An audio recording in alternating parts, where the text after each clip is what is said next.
Bullshit. Between Utopia and Dystopia, a collection of telltales from Val's Sanctuary of Creativity. I'm a sensitive being. I feel energies and I'm affected by frequencies. I would sense my mother's dissatisfaction upon entering a room, and I felt my father's anger before he entered our home. I'm not complaining. I am human. I did look for escapes along the way, always searching for the places where love, peace, and harmony resided. In the language of music and poetry, I was able to feel where truth resonated with my spirit. Over the years, I have learned to recognize disdainfulness, even though it wasn't expressed directly. And my eyes have learned to see the underlying hypocrisies of this world. Disappointment was a powerful teacher in my life. However, being sensitive also gave me an edge. My intuition taught me how to discern, and I learned to trust myself. During 2001, I was living on the south shore of Long Island. Since then, I've become an investigative citizen journalist, along with other curious people. I spent 20 years opening rooms that were dark. Discrepancies awoke curiosity, which inspired me and many others to research. I pulled up the shade, became informed, felt shock, felt terror and fear. The information I uncovered went beyond the events of that fateful September day. I had entered the so-called rabbit holes. After endless nights of research and days of meditation, I ultimately felt empowered. But I quickly discovered that sharing my findings was met with ridicule, and so I learned to hold my tongue even though I'm a communicator. Today I summarize. From what I have come to understand, there are liars to the left and liars to the right, liars above and liars below. Their deceptions have been ongoing for millennia. The humanity of this world has been lied to for much of its history. There are master puppeteers living in ivory towers, pushing their agenda, affecting our lives with no regard for the human condition nor the life of our earth home. Criminals for sure, as they glee with contentment over the deception they are getting away with, while standing seemingly untouchable against their flagged podiums. From their golden thrones they dim the lights of the human spirit with fear and terror. Their names are shrouded in mystery, and often they are whispered about in conspiracy theories. They feel protected by their propaganda minions, politicians, presidents, dictators, churches, bankers, bishops, the elite, and the ones that play roles on the world stage. Some of them may know better, others may not. All the while, poor souls spend their entire lives living in hovels, and children grow up fatherless, hungry, and barren.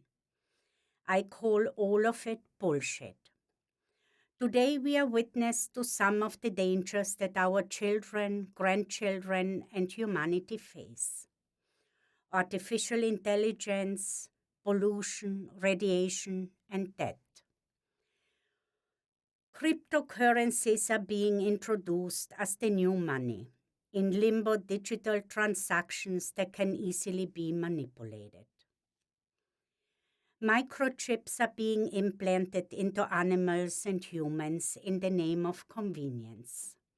Who knows where that technology may go astray?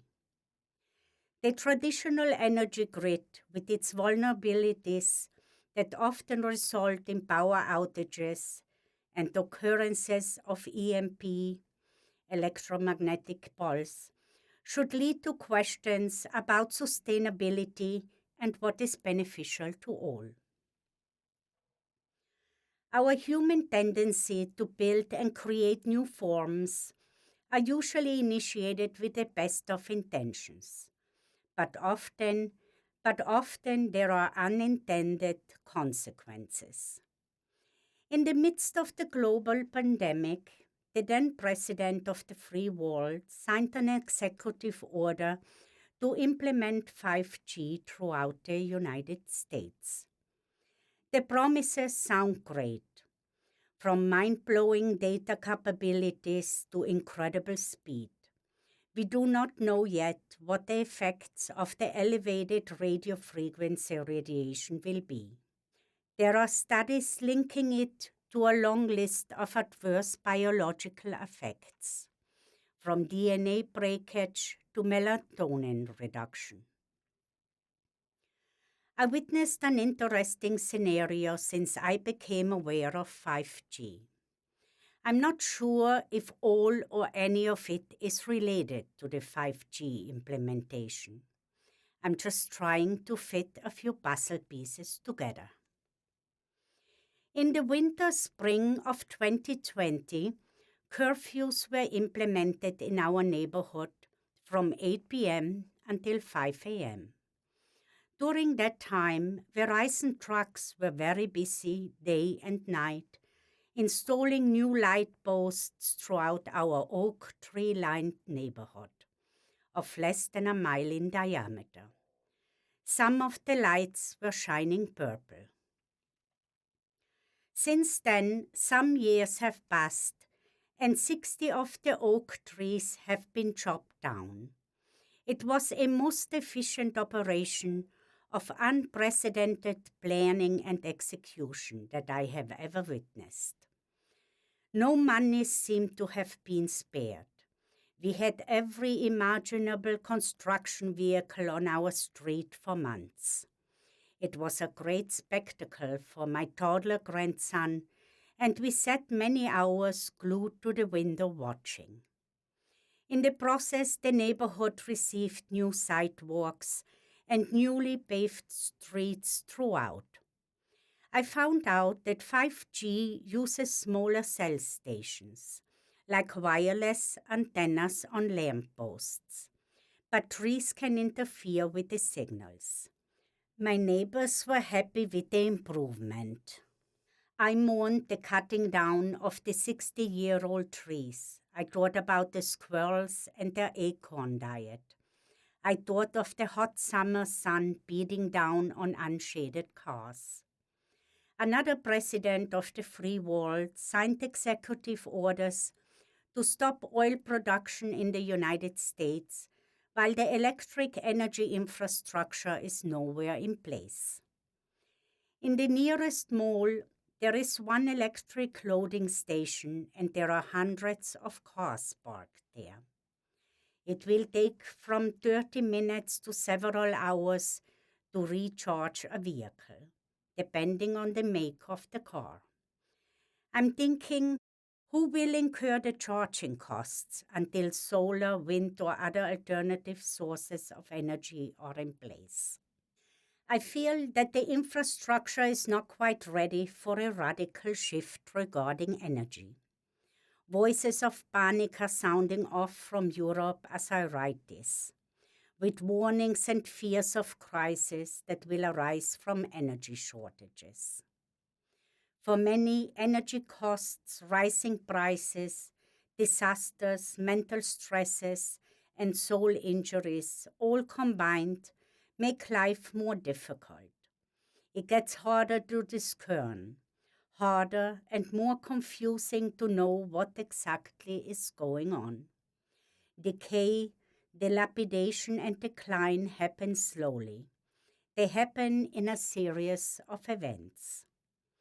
From sea to shining sea and beyond, people are dying and will be dying in body, mind, and spirit. That is for sure. Inflation becomes depression. People lose their jobs, their livelihoods, their homes, and their hopes. Neighborhoods lose their personal charm as small businesses default and wars are being fought in foreign lands to distract us from the maladies taking place at home. This evil is nothing new. Throughout human history, people have been starved and genocide has been committed against millions by those who lust after power and money. In the meantime, good-hearted, oblivious human beings like myself have lined the pockets of thieves with silver and gold through fraudulent charities. Now the future lies in God's hands and in our individual choices. Tribulation has been written into the playbook for centuries, and now we are privy to witnessing the endgame. Agenda 2030 and 2050 Sustainable Development Goals are in full swing. People will be begging for governments and the United Nations to take the rein, calling for tests, certificates, immunizations, and implants as the fears grow and propaganda reaches its desired effects. At the time of this recording, and as the global power shift is underway, we are living through the implementation of Agenda 2025, a Heritage Foundation playbook, which our CEO is following to a T. Those on opposite sides of the political parties, the red and the blue, the ones that want to protect the earth, the green, the innocent, and the unknowing are boxed in, losing their humanity, engaging in a just fight, unaware that their oppressors have created ideologies for their own profit. This awareness makes me cry and pray. I'm a woman of my time and of my place.